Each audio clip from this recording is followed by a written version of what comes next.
صباح الفل. فاكرين المصريين اللي ناس قالت عليهم اتخطفوا ومع ميليشيات مسلحة في ليبيا؟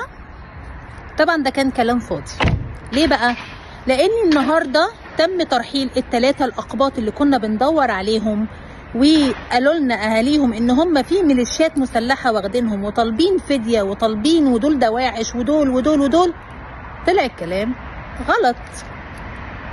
كانوا محبوسين علشان هجرة غير شرعية، كانوا مسافرين، كانوا قاعدين في ليبيا، وبعدين ادوا ناس فلوس علشان يتم تهجيرهم عن طريق البحر.